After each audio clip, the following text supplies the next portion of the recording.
నమస్కారం. Welcome to Telugu stories book. ఇంత అందాన్ని కళ్ళ ముందు పెట్టుకుని ఆ పూజ ఈ పూజ అంటే నేనెలా ఆగేది? ముందు మొగుడి పూజ కానీ ఆ తర్వాత దేవుడి పూజ చేద్దాం, అంతేగాని నన్ను ఆపకంటూ ప్రాధేయపడినట్టుగా చెవి పక్కన గొణుగుతూ అన్నాడు. అలా అలా మీదకొచ్చి ఆమె చెక్కెల మీద ముద్దు పెడుతూ, వదలండి, ఎప్పుడు పడితే అప్పుడు రావడానికి. మనకేమైనా నిన్న మొన్న పెళ్ళయిందా? బయట అత్తయ్య గారు ఉన్నారు, ఆమెకి జావ కలిపివ్వాలి. నేను దేవుడికి దండం పెట్టుకోవాలంది కొంచెం విసురుగా, మదర్ సెంటిమెంట్ని దేవుడి భక్తిని కలగలిపి. అదేం కాదు, ఇప్పుడు నేను వదిలేదే లేదు. 10 నిమిషాలు తట్టుకో, నేను డిస్టర్బ్ చేస్తే అడుగు. నువ్వెంత గింజుకున్నా ప్రాధేయపడ్డా ఏమైనా సరే ఈ పని అయిన తర్వాతే ఏదైనా అని ఖరాఖండిగా ఆమెను చుట్టుకుంటూ అన్నాడు. ఆమెకు సిచ్యువేషన్ అర్థమవుతోంది, కానీ ఇంకో పక్క భయం వేస్తోంది. ఆమె కొంచెం బెండ్ అయినా సరే ఇంకొంచెం భయపడుతూ బయటెవరో వచ్చినట్టున్నారంది మెల్లగా, అతడి పట్టును తీసేయడానికి ప్రయత్నిస్తూ.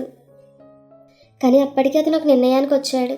ఆమెను మరింత గట్టిగా చుట్టుకుని, సాక్షాత్తు దేవుడే వచ్చినా ఇప్పుడు తలుపు తెరవడం కుదరదంటూ మీద పడ్డాడు. అతను అలా చుట్టుకుని ఎక్కడెక్కడో తడుముతూ ఇంకెక్కడెక్కడో ముద్దులు పెడుతూ తమకంగా ముందుకు పోతుంటే ఆమెకి ఇబ్బందిగా అనిపిస్తోంది. ఒకవేళ పొరపాటున అత్తయ్య గారు వస్తే పరువు పోతుంది. చెబితే వినవు, నీ మొండి నీదే, రాత్రంతా ఏం చేస్తావు అని గట్టిగా దులుపుతోంది అతని పట్టు కొంచెం సడలించాలని. అయితే అతను వదిలితే కదా. నీవు స్నానానికి వెళ్ళావు, నేను బయటకు వెళ్ళానని తెలుసు, ఇంకనుకోవడానికి ఏముందంటూ ఆమె మీద నుండి కొంచెం పైకి లేచి ఆమె చేతుల్ని కదపకుండా గట్టిగా తన చేతులతో అదిమిపెట్టి అన్నాడు. వద్దండి, ప్లీజ్ నా మాట వినండి అందులో గొంతుకుతో. ప్లీజ్ నీవే నా మాట విను, కావాలంటే నీకు మంచి చీర కొని పెడతాను, ఒక బాణం విసిరాడు చీకట్లో.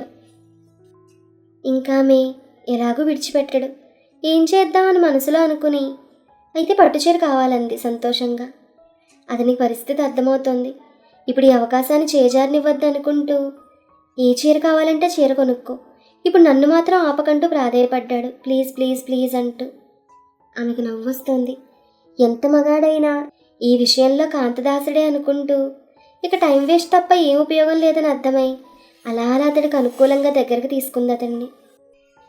కవ్వించే ఆ కళ్ళు, విశాలమైన ఆ నుదురు, ఎవరో మనసారా చెక్కినట్టుండే ఆ ముక్కు, పాలుకారే ఆ చెక్కిళ్ళు, ఎర్రటి దొండపండు లాంటి ఆ పెదాలు, శంఖంలాంటి మెడ, ఏది చెప్పినా సరే అని తలూపే అందమైన ఆ చెవులు, మంచి కండపట్టి బాగా నునుపు తేలిన భుజాలు, ఆ భుజాల అందాన్ని ఇనుమడించేలా అందాల బరువైన ఎత్తులు, ఉండి లేనట్టుండే నడుము, కవ్వించే ఆ నాభి, అందమంతా పోగు చేసి గుట్టలా వేసినట్టుండే ఆ నాజూకైన దేహం, నవ్వు ముఖంతో ఎల్లప్పుడూ ఆనందంగా ఉండే ఆమె మనసు, ఇలా ఒక్కోటి చెప్పేస్తూ అక్కడ ఒక్కో చోట ఒక్కో విధంగా ఒక గాఢముద్దు పెట్టేస్తూ ఆమెను తన్మయత్వంలో ముంచేస్తూ, అప్పుడే స్నానం చేసి అరవిరిసిన ముద్దమందారంలా ఉన్న ఆమెను అణువణువును సున్నితంగా తాకుతూ చిలిపి ముద్దులు పెడుతూ ఏవేవో ఊహిస్తూ ఏదేదో ఆలోచిస్తూ ఉన్న ఆమె మీద మెల్లిగా రంగంలోకి దించే ప్రయత్నాలు మొదలుపెట్టాడు అతను. ఆ క్రమంలో ఆమె అందాలను పొగుడుతూ అతను మాట్లాడే మాటలకు ఆమె పరవశించిపోయింది.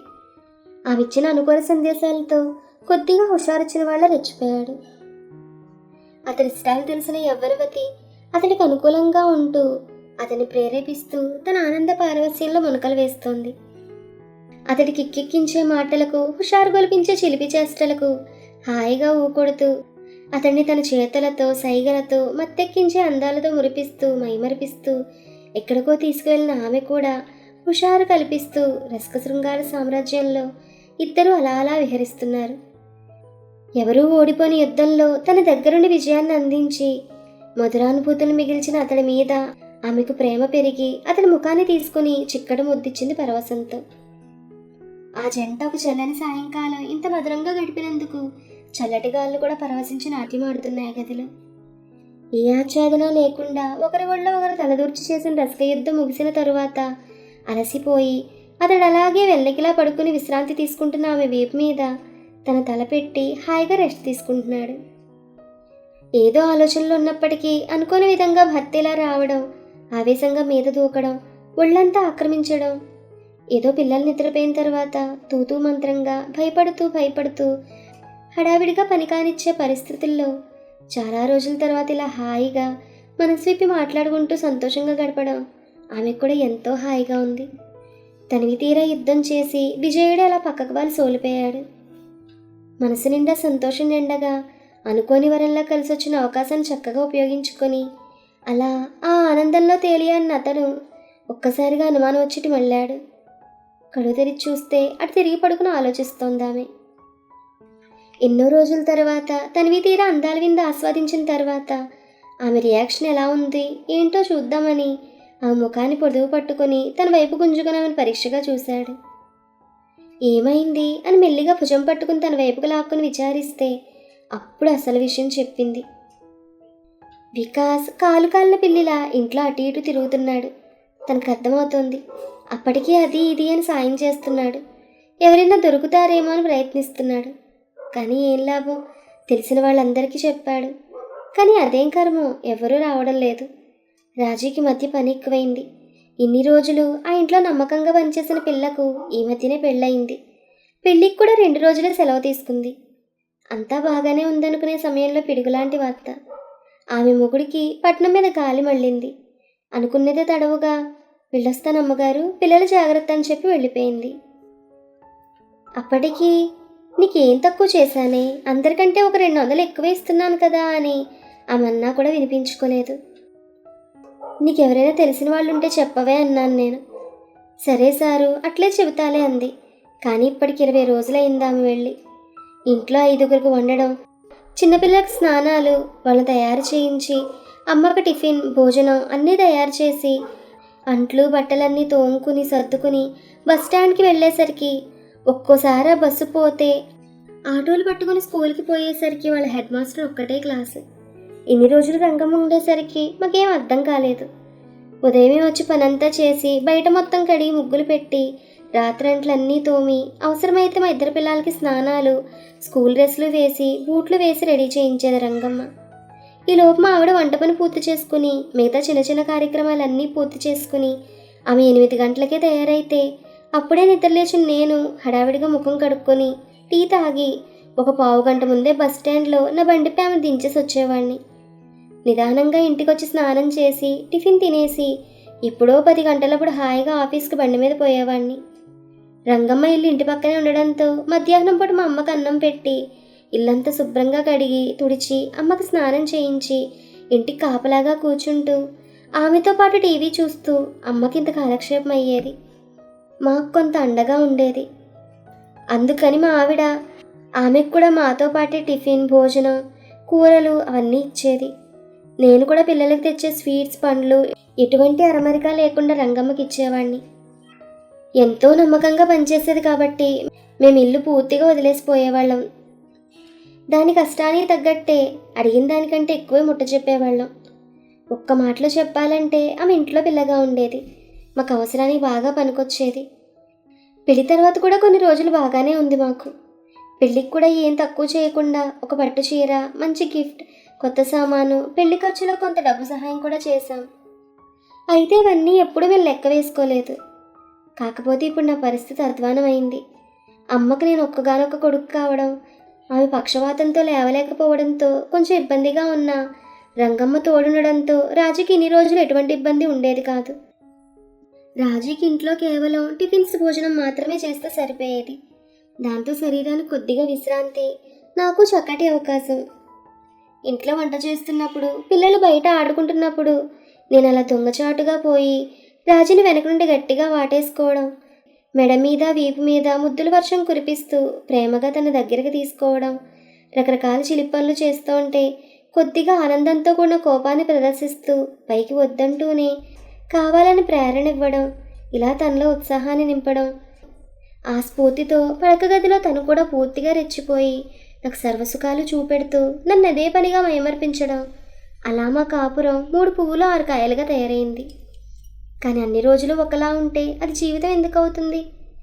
ఎప్పుడైతే ఆ పని పిల్ల హ్యాండ్ ఇచ్చిందో నా పని కుడితిలో పడ్డ ఎలకలా తయారైంది. పాపం పిల్లల పనులు, ఇంటి పనులు, అమ్మ పనులు, వంట పనులు చేసుకోలేక రాజీ సతమతమవుతూ పైపెచ్చు బడిలో అలా కష్టపడి ఇంటికొచ్చి మళ్ళీ అన్ని రకాలుగా కష్టపడి ఏ తెల్లవారుజామున లేచి పనులు చేసుకోవడంతో నాకు పూర్తిగా ఒక్కపొద్దయింది. భోజన విషయం కాదు సుమండి. దాంతో నాకు చిరాకు, మా ఆవిడ పరాకు ఎక్కువైంది. ఇంట్లో నా అసహనం, ఆమె అసంతృప్తి ఒక్కొక్కటిగా బయటపడడం జరిగిపోయింది. ఇంటి పనంతా చేసి అలసిపోయి పడుకున్న ఆమెను ఇబ్బంది పెట్టలేక కొన్నిసార్లు, నేను దగ్గరకు పోయినా నన్ను పట్టించుకోక దూరం పెట్టి కొన్నిసార్లు, ఈ క్రమంలో ఆమె మీద కోపంతో అలిగి కొన్ని రోజులు, ఇలా కాలం చాలా భారంగా గడుస్తోంది నాకు తనకు కూడా. దాంతో ఏదో అన్నం తింటున్నామంటే తింటున్నా, ఆమె అలసిపోయి పడుకుంటే ఆమెను అలా చూస్తూ మూడంక వేసిన సోఫాలోనో ఆరు బయట విశ్రాంతి తీసుకునేవాడిని. అయితే ఇలా ఎక్కువ రోజులు పస్తులు ఉండడం వల్ల ఆ కోపం బాధ పిల్లల మీద చూపించడం, దానికి నేను తిట్టడం, ఆమె అలగడం, ఇలా ఒకరికొకరు ముడుచుకొని ఇప్పటికి 15 రోజులైంది. మధ్యలో 1-2 రోజులు ప్రయత్నించినా ఆమె నుండి ఎటువంటి సహకారం లేక ఏదో తూతూ మంత్రంగా కానివ్వడం. ఇన్నాళ్ళు పెళ్లి భోజనంలో తిన్న నేను ఇలా తద్దినం భోజనం తినలేక ఆ విధంగా ఉండడం నచ్చక ఎందుకు ఆమెను ఇంకా దూరం చేసింది నాకు. గత 15 రోజుల నుండి సరైన భోజనం లేదు సరికదా, చిన్న చిన్న టిఫిన్స్ కూడా చేయలేకపోయాను. ఆమె మీద కోపంతో వంటింట్లోకి కూడా వెళ్ళక, నా పనులు కూడా సరిగా చేసుకోక ఆ ప్రభావం ఆఫీసులో కూడా పడింది. పిచ్చి పట్టినట్లుగా ఉండేది నాకు. నిజం చెప్పాలంటే నా భార్యను కాదు కానీ మంచి నాజూకైన అందం ఆమె సొంతం.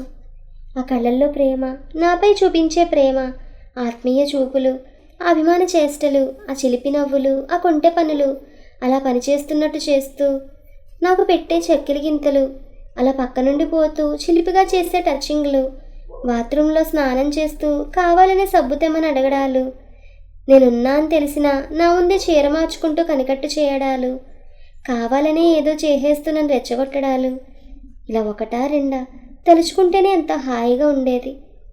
కానీ ఇప్పుడు అవన్నీ లేక జీవితం అంటే ఒక అనాసక్తి ఏర్పడింది. నిజంగా నాకేనా, తనకు కూడా అలాగే ఉందా అన్నది నాకు అర్థం కాలేదు. ఇలా అవస్థలు పడుతున్న నాకు ఒకే ఒక్క ఆశాకిరణం నా స్నేహితుడు.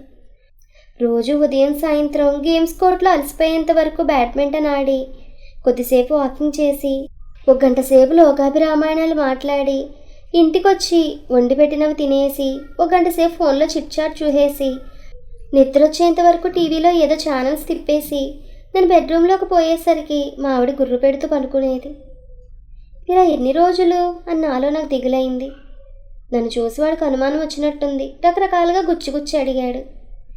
కానీ నేను పని పిల్లని చూడరా అని చెప్పాను తప్ప మా మధ్య పెరిగిన దూరం మాత్రం చెప్పలేదు. అయితే ఒక చిన్న విషయం ఒక పెద్ద సమస్యను తీరుస్తుందని అనుకోలేదు. నా స్నేహితుడి భార్య మరియు కొలీగ్ అయిన రమ్య పెట్టిన వాట్సాప్ సందేశం నా భార్య 5-6 రోజులైనా చూడకపోవడం, ఆమెకి ఏదో అనుమానం వచ్చి ఫోన్ చేయడం జరిగిపోయింది. ఫోన్లో ఆ మాట ఈ మాట మాట్లాడి అసలు విషయాన్ని రాబట్టింది నా ఫ్రెండ్ భార్య రమ్య. మరుసటి రోజు నేను ఆడాలని పోతే రమ్య భర్త నా స్నేహితుడైన మనోహర్ నా క్లాస్ తీసుకున్నాడు.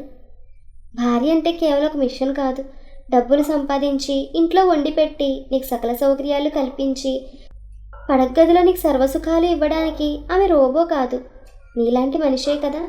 ఈ రోజుల్లో నమ్మకమైన పనమ్మాయి దొరకడం చాలా కష్టం, కానీ పనులు పంచుకోవడం చాలా తేలిక. ఆమె నుంచి నువ్వు సుఖాన్ని కోరుకుంటున్నావు, కానీ ఆమె కష్టాన్ని మాత్రం నువ్వు పంచుకోవడం లేదు. మీ అమ్మగారు బాగా ఉన్నప్పుడు ఆమె కొన్ని పనులు, ఈమె కొన్ని పనులు పంచుకోవడం చేత ఎవరికి ఇబ్బంది కలగలేదు. కానీ ఆమె ఇప్పుడు మంచాన పడి ఆమెకు చిన్నపిల్లలా తయారైంది. పని లేక తినదరగడానికి వాకింగ్లు, ఈ గేమ్లు. కాలం మారింది. ఇప్పుడు ఆడామగా సమానం. ఆ మాటకొస్తే మనకంటే వాళ్ళు ఇంకా ఎక్కువే. మనలాగా సంపాదిస్తూ ఇంటి పనంతా చేసుకుంటూ ఇంకా మన చిలిపి కోరికలు తీరుస్తూ వాళ్ళు పడే ఇబ్బంది అంతా ఇంత కాదు. మన అదృష్టానికి మనకు చక్కని పనివంతులైన పెళ్ళాలు దొరికారు. అటువంటి వారు దొరికితే పూజించి కళ్ళకద్దుకోవాలి, కానీ నీలాగా మగవాడనే అహంకార జబ్బుతో సంసారాన్ని గబ్బు చేసుకోకూడదు, మబ్బు పట్టినోళ్ళలాగా. అది కాదురా, మనకు టైం ఎక్కడుందిరా అని నేను అడిగేసరికి, టైం ఏముందిరా, చూసుకుంటే ఉంటుంది, లేకుంటే లేదు. అయినా ఒక విషయం, అమ్మాయిలో కాదురా, ముందు నీలో మార్పు రావాలి. పనులు షేరింగ్ చేసుకోవాలనే ఆలోచన రావాలి. బయట ఎవడో బండి మీద నుంచి కింద పడితే వాడిని లేపి బండి తీసి శుద్ధులు చెప్పి జాగ్రత్తలు చెప్పే మనం ఇంట్లో భార్య కూడా మనలాంటి మనిషే అని ఎందుకు అర్థం చేసుకోలేకపోతున్నామో ఆలోచించాలి. ఆమె కష్టంలో ఆమె పనిలో ఎందుకు సహాయం చేయమో ఆలోచించాలని చెప్పిన విషయం నాలో కొత్త ఆలోచనలు పురుగొల్పింది. ఇంకా చెప్పాలంటే నాకు సిగ్గనిపించింది. ఇన్ని రోజులు నా మగ అహంకార జబ్బుతో మా ఆవిడని ఎంతలా బాధ పెట్టింది, తను ఎంత ఇబ్బంది పడ్డది గుర్తొచ్చింది. అలా ఆలోచిస్తూనే తొందరగా నిద్రపోయాను నేను. తెల్లవారి ఉదయం తనతో పాటు లేచి తన పనులు అయ్యేసరికి పాలు పొయ్యి మీద పెట్టి నేను కాలకృత్యాలు తీర్చుకుని తన ముఖం కడుక్కొని వచ్చేసరికి వేడివేడి కాఫీ కప్పుతో ఎదురెళ్ళాను నేను. అప్పుడు మా ఆవిడ ముఖంలో చూసిన సంతోషం నాలో 1000 వోల్టుల శక్తినిస్తే మా ఆవిడ 1,00,000 ఏనుగుల బలాన్ని ఇచ్చింది. కాఫీ తాగి మా ఆవిడ టిఫిన్ భోజనం తయారు చేస్తుంటే నేను పిల్లల్ని లేపి ముఖాలు కడిగించి స్నానాలు చేయించి చక్కగా స్కూల్ డ్రెస్సులు వేసి వాళ్ళని తయారు చేసి మా ఆవిడ ఇల్లు ఊడిస్తుంటే వాళ్ళకి టిఫిన్ తినిపించి వాళ్ళ లంచ్ బాక్సులు అవి సర్ది స్కూల్ బస్ దగ్గర దింపి నేను వచ్చేసరికి మా అమ్మకి మా ఆవిడ టిఫిన్ పెట్టబోతుంటే, ముందు నువ్వు తిని రాజీ, మా అమ్మకి నేను దించొచ్చిన తర్వాత నేను తినిపిస్తానులే, మధ్యాహ్నం ఇంటికి వచ్చి అమ్మకి నేను భోజనం తినిపిస్తానని చెప్పి ఆమె నవ్వు ముఖంతో బడికి పంపించాను. సాయంత్రం మా ఆవిడ వచ్చేలోపు ఆఫీస్ నుంచి డైరెక్ట్గా ఇంటికి వచ్చి మా అమ్మకు కాఫీ ఇచ్చి వేడివేడి కాఫీ పెట్టి ఫ్లాస్క్లో పోసి పిల్లలకు పాలు ఇచ్చేసి వాళ్ళు హోంవర్క్ చేసుకోమని చెప్పి మా ఆవిడ కొరకు బస్ స్టాండ్కి వెళ్ళి బైక్ వెనకాల కూర్చోబెట్టుకుని ఇంటికి వస్తుంటే ఆమె కూర్చునే విధానం బట్టి నాకు అప్పుడే అర్థమైంది ఈరోజు సినిమా సూపర్ డూపర్ హిట్ అవుతుందని. చాలా సంతోషం వేసింది, ఇంకా ఉత్సాహం వచ్చింది. ఇంటికి రాగానే ఆ బాత్రూమ్కి ఫ్రెష్ అవ్వడానికి వెళ్ళగానే వేడివేడి పొగలు కమ్మే కాఫీ కప్పులో పోసుకుని ఆమెకి ఎదురు వెళ్ళాను. వేడివేడి కాఫీ తాగి ఆమె ఇడ్లు ఊడ్చుకుంటూ ఉంటే అందరి బాక్సులు అవి తీసి బాటిల్ శుభ్రంగా కడిగి ఆరేసిన బట్టలన్నీ తీసి జాగ్రత్తగా నాకు తోచినట్టుగా మడతలు పెట్టి సర్దేసి ఈలోపు పిల్లల హోంవర్క్లు అవి పూర్తి చేస్తే వాళ్ళ డైరీలో సంతకాలు చేసి నీట్గా దగ్గరుండి రేపటివన్నీ సర్దించి ఒక అరగంట సేపు మా ఇంటి పక్కన ఉండే పార్క్ వరకు పిల్లల్ని తీసుకెళ్ళి వాళ్ళని బాగా ఆడించి ఇంటికి వచ్చాక చక్కగా స్నానాలు అవి చేయించి తను కూర చేస్తూ ఉంటే నేను చపాతీలు కాలుస్తూ ఉంటే వంటగదిలో అటు ఇటు మళ్ళుతూ అక్కడక్కడ తగులుతూ ఒంట్లో వేడి మెల్లమెల్లగా రగులుతూ ఉంటే అందరం కూర్చుని హాయిగా మాట్లాడుతూ మధ్య మధ్యలో తను చిలిపిగా చూసే చూపులు తలుచుకుంటూ తను విసిరేసే వలప చేస్తున్న జాగ్రత్తగా ఒడిసిపడుతూ వేడివేడి చపాతీలను తినేసి అన్ని తలుపులు మూసేసి తాళాలు వేసేసి టీవీలో వచ్చే న్యూస్ కార్యక్రమం చూస్తుంటే స్నానానికి వెళ్ళిన ఆమె ఏమండి అని పిలిచింది. నేను బెడ్రూమ్లోకి వెళ్ళేసరికి పిల్లలు గురకపెట్టి నిద్రపోతున్నారు. సబ్బు అయిపోయింది, సబ్బు తెచ్చివ్వండి అనగానే ఉత్సాహంగా కొత్త సబ్బు తీసుకుపోయి ఇవ్వబోతే బాత్రూంలో తన చేతిలో సబ్బు. అమ్మ దొంగ అనుకుని మెల్లిగా డోర్ మూసి లోపలికి వెళ్తే సబ్బు నురుగల మధ్య నగ్నంగా నన్ను కొత్త లోకంలోకి ఆహ్వానిస్తోంది. దాంతో వెంటనే నేను తలుపు వేసి రసరమ్య అభ్యంగన స్నానం చేయడానికి ఉరిమే ఉత్సాహంతో నేను ముందుకు వెళ్ళాను. శృంగార సామ్రాజ్యంలో వీరవిహారం చేసి తన కౌగిల్లో బంధించడానికి చిలిపి చూపుల చక్కదనంతో ఈ రాత్రికి శివరాత్రి అయిన సంతోషాల సవ్వడి నా మదిని తాకుతుండగా ఆడుతూ పాడుతూ పనిచేస్తుంటే అలుపు సొలుపేమున్నది, ఇద్దరం ఒకటే చేయగలిపితే ఎదురేమున్నది అన్న ఇంటి ఓడ్ సాంగ్ నా సెల్ ఫోన్ రింగ్ టోన్గా మారుమోగుతోంది నా ఫ్రెండ్ కాల్తో. భార్య కష్టాన్ని అర్థం చేసుకుని తన పనుల్లో భాగం పంచుకుని తన శృంగార జీవితాన్ని మళ్ళీ అద్భుతంగా మలుచుకున్న ఈ కథ మీకు నచ్చిందా? ఈ కథ మీకు నచ్చితే please like, share and subscribe to our Telugu stories book. Thank you.